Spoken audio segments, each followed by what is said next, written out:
Some South African artists who will perform at the Nelson Mandela Day concert are keen to showcase the country's talent to the world. The busy Trafalgar Square will host a big concert to honour the late global icon. Our reporter Khayelihla Khumalo is in London for us and gives us the very latest. Khayelihla, good evening to you. And of course, it is quite the big weekend, right? And I see you've got some artifacts around you. What's happening?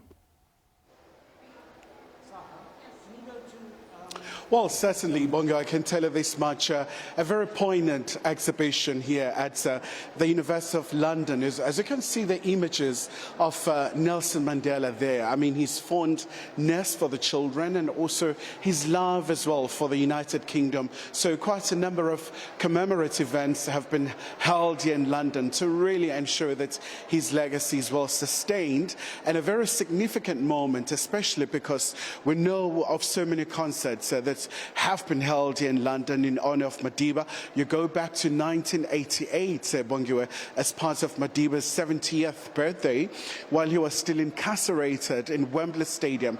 Those artists really came to denounce apartheid regime, but calling for his unconditional release. So an exhibition here is underway at the University of East London in the United Kingdom to honor Madiba, to make sure that the values that he espoused are really just kept for generations, especially now, Bongiwe, where the world is really fragmented and battling with a myriad of challenges. But to really reflect about the bond between Madiba and the UK, we're joined by a social entrepreneur here with us, Nic Careem. So, Nic, we're just talking off air about Madiba's legacy, the encounters that you had, but also the concerts that he had here in the United Kingdom.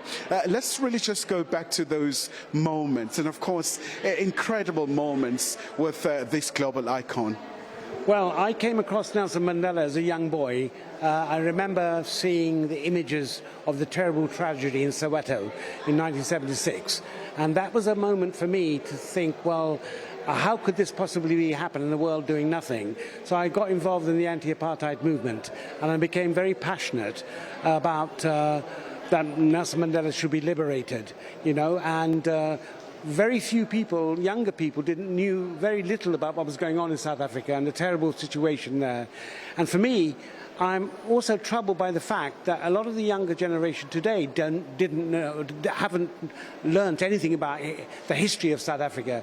Hence the reason I've launched the Letter to Madiba project, where we've got thousands of school children all over the world soon writing a letter to Madiba expressing their desire for a better world. But while they're doing that, they're going to be researching a little bit more about Madiba and the history of South Africa, stuff that they don't know. So that's very important to me.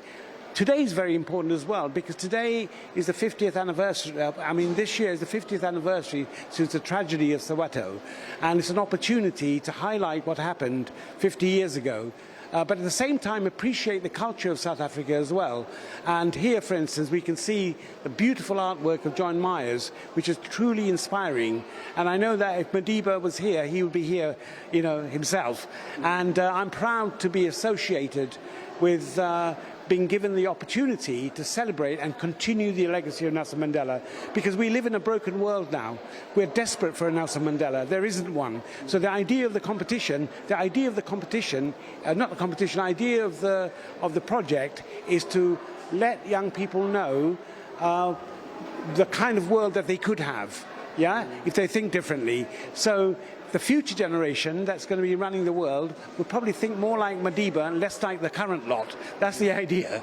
Okay. And obviously, Nic, I mean, we know with Great Britain, when you talk about the epicenter of anti-apartheid movement globally, you know, quite a number of South Africans were exiled here and really just championing the cause, calling for Madiba's release. Now, in terms of his values, you know, the wars that we face now, all sorts of challenges, well, what can we learn from him in terms of really just inspiring the new generation in finding solutions? Well, one of the things that remarkable about Madiba was his ability to forgive.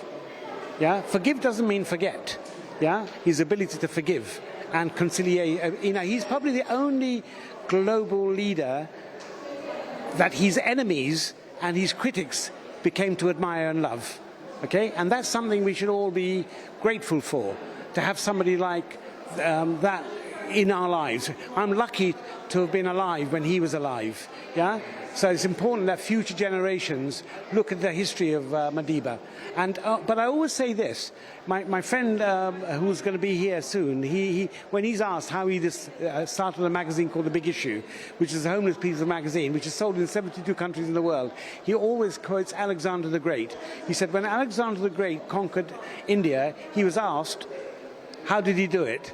And Alexander the Great replied, I had a few people with me. So I'm sure that if Madiba was asked, how did he get rid of apartheid, he would say the same. He had a few people with him. Because Madiba is of course, we all celebrate him and his life, but there were a lot of other people involved as well in ending apartheid. Steve Biko and others who sacrificed, thousands of children who died, you know, so we must never forget them. So when I did this tribute to Madiba in '99, it was for them as well. All right, Nic Careem, thank you so much indeed, Bongo. So some of the sentiments here from the University of East London in the United Kingdom.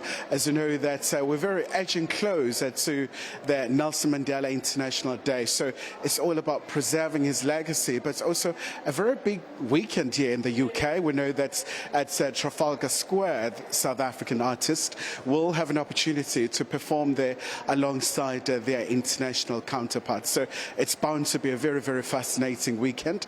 With that, back to you in Johannesburg. All right, Khayelihla Khumalo there. You owe me that particular ensemble there that you've put together tonight. Cannot wait for you to bring me some back home. Khayelihla Khumalo there, live for us from London as we continue then to just look at the clock, right? Mark the clock, 18th of July, that's Mandela Day, and Khayelihla Khumalo there will be marking it for us at that Trafalgar Square.